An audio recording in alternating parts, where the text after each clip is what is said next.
Oke baik, Assalamualaikum warahmatullahi wabarakatuh. Bapak Ibu guru yang terhormat, jumpa lagi di channel Gurobat21, channelnya para guru Indonesia, konsisten menyampaikan info valid, komitmen melawan berita hoax.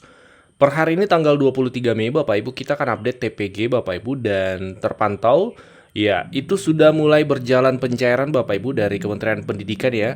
Ini besarannya kalau kita lihat ini di angka 1.800-an, berarti ini kategori non ASN Bapak Ibu ya. Jadi terpantau ini sudah terbuka keran pencairan di Puslapdik Kementerian Pendidikan ya untuk kategori non ASN. Dengan demikian per tanggal 23 Mei ini update-nya yang pertama, TPG mulai pencairan untuk kategori non-ASN Bapak Ibu oleh Puslapdik Kementerian Pendidikan ya, seperti itu.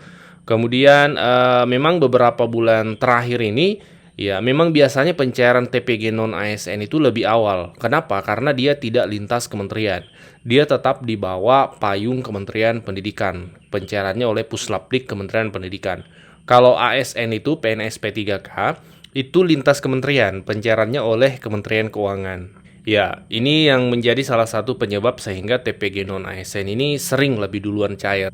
Tapi biasanya jarak ASN non-ASN ini tidak berjarak jauh Bapak Ibu. Estimasinya hari Senin atau Selasa Bapak Ibu lusa itu sudah mulai pencairan untuk TPG ASN. Dan perlu kita pahami bahwa ada 3 besaran TPG Bapak Ibu tunjangan profesi guru ya, untuk kita pahami bersama. Berikut ini informasinya. Nah, berbicara besaran tunjangan profesi, itu ada 2 regulasi yang mengatur Bapak Ibu, yaitu yang pertama, Peraturan Sekretaris Jenderal Kementerian Pendidikan Dasar Nomor 1 2025. Ini tentang juknis tunjangan profesi bagi guru bukan ASN atau guru non ASN. Kalau guru ASN itu Peraturan Menteri Pendidikan Dasar Menengah Nomor 4 Tahun 2025. Dan ini masih berlaku saat ini karena belum ada juknis terbaru yang menggantikan. Terkait besaran itu sama setiap tahun sejauh ini Bapak Ibu. Terkait besaran, 2 regulasi ini masih berjalan sesuai dengan tahun ini Bapak Ibu. Di tahun 2026 di Januari kemarin ini masih sama besarannya. Hanya yang berbeda sebenarnya adalah mekanisme penyalurannya, bukan lagi triwulan tapi per bulan. Nah, terkait besaran kita mulai dari non ASN, teman-teman non ASN ya. Itu di Persesjen nomor 1 tahun 2025 itu disebutkan bahwa untuk non ASN ada 2 besaran Bapak Ibu ya. Yang pertama, untuk guru non ASN impasing. Barangkali Bapak Ibu sudah biasa mendengar ya. Impasing ini adalah guru penyetaraan. Jadi guru non ASN yang mendapatkan SK penyetaraan. Jadi dia besarannya seperti ini di bagian A. Setara gaji pokok PNS sesuai dengan yang tertera pada SK Impasing atau penyetaraan setiap bulan bagi guru yang telah memiliki SK Impasing. Jadi kelebihan guru-guru yang pernah dapat SK Impasing ya ini Bapak Ibu, gaji pokoknya TPG-nya itu bukan 2 juta per bulan meskipun statusnya non ASN, tapi dia setara gaji pokok PNS yang tertera pada SK Impasing Bapak Ibu. Seperti itu. Jadi itu kelebihannya guru-guru impasing, dan memang biasanya ini ada prosesnya untuk bisa menjadi guru impasing seperti itu. Nah, kalau guru non ASN murni artinya bukan impasing, itu besarannya seperti yang kita ketahui 2 juta per bulan, dipotong pajak dan iuran BPJS seperti itu. Ya sama ya, semua ASN juga sama, ada pemotongan PPH, pajak penghasilan, dan juga iuran JKN, iuran Jaminan Kesehatan Nasional. Nah, seperti itu Bapak Ibu. Jadi kalau non ASN itu ada 2 besaran Bapak Ibu, tidak semua 2 juta. Bisa jadi kalau guru tersebut ada SK Impasingnya, maka dia setara gaji pokok PNS, seperti itu. Jadi dia agak di atas, lebih tinggi dibanding non ASN tanpa SK Impasing. Kemudian kalau ASN itu di Peraturan Menteri Nomor 4 Tahun 2025, yaitu di pasal 5 jelas disebutkan setara 1 kali gaji pokok. Nah, gaji pokok tentu berbeda-beda nih setiap guru. Detailnya Bapak Ibu di info GTK itu tercantum dengan jelas Bapak Ibu di bagian komponen gaji info GTK ya. Kalau Bapak Ibu buka info GTK, ini salah satu contohnya dari salah seorang guru gaji pokoknya 3.533.900 rupiah. Nah, inilah besarannya dikali, oh enggak ya, sekarang bukan triwulan. Satu kali gaji pokok yaitu sebesar 3.500.000 sekian, dipotong PPh dan iuran JKN. Kalau golongan 3 itu 5% PPh-nya, pajak penghasilannya. Kalau golongan 4, 15%. Gaji ke-13 ASN sesuai dengan PP 9 2026, targetnya sebesar 55 triliun. Dan teman-teman media cetak, media elektronik, saya didampingi oleh Pak Ferry, Deputi, Pak Haryo, Pak Ellen, terutama terkait dengan pengumuman dari hasil BPS yang tadi diumumkan jam 11. Kita lihat di tengah dinamika global yang masih mencari keseimbangan baru, ekonomi Indonesia tumbuh baik di luar ekspektasi dari berbagai lembaga, di mana di kuartal pertama pertumbuhan ekonomi kita mencapai 5,61%.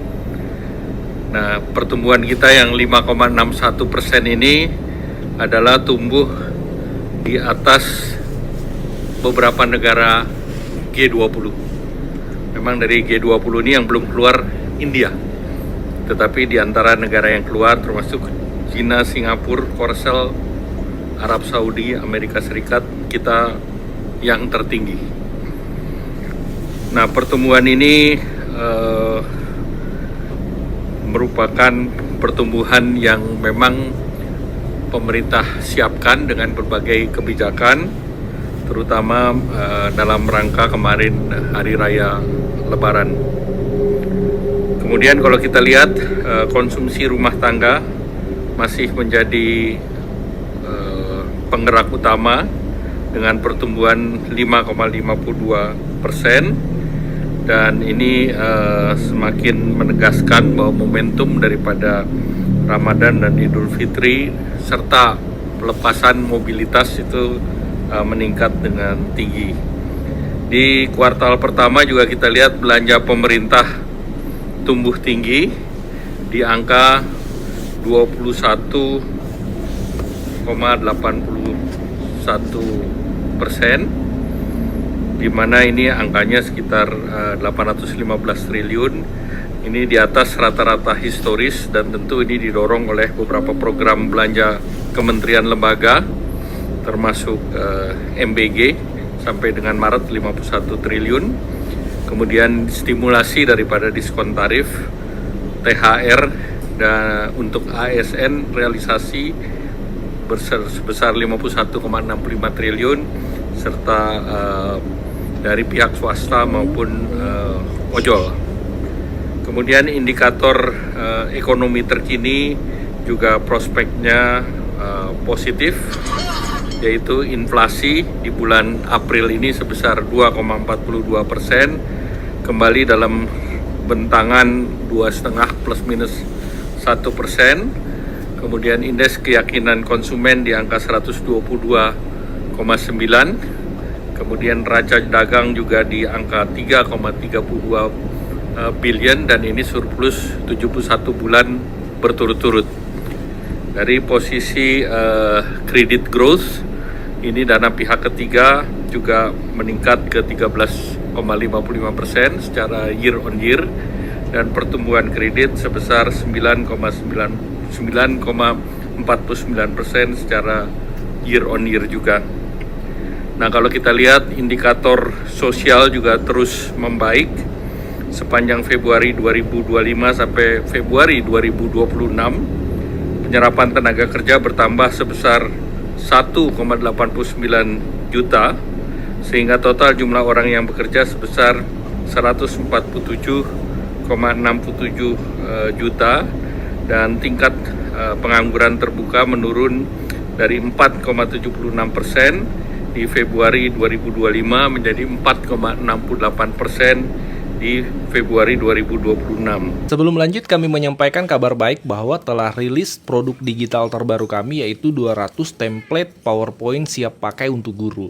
Guru-guru kan sering tuh butuh PowerPoint untuk memaparkan materi di kelas. Namun kadang bingung karena PowerPoint-nya kurang menarik, flat, dan tidak variatif. Nah, 200 template PowerPoint siap pakai ini akan membantu guru-guru sehingga Bapak Ibu tidak perlu mendesain dari awal, sudah ada template-nya, tinggal Bapak Ibu sesuaikan. Ini cocok untuk semua jenjang ya, mulai dari TK, SD, SMP, SMA, sederajat Bapak Ibu. Jadi Bapak Ibu cuma sekali beli bisa dipakai seterusnya sampai Bapak Ibu pensiun. Jadi silahkan dipesan 200 template PowerPoint siap pakai untuk guru ini di nomor WA admin kami 0823 1332 0383.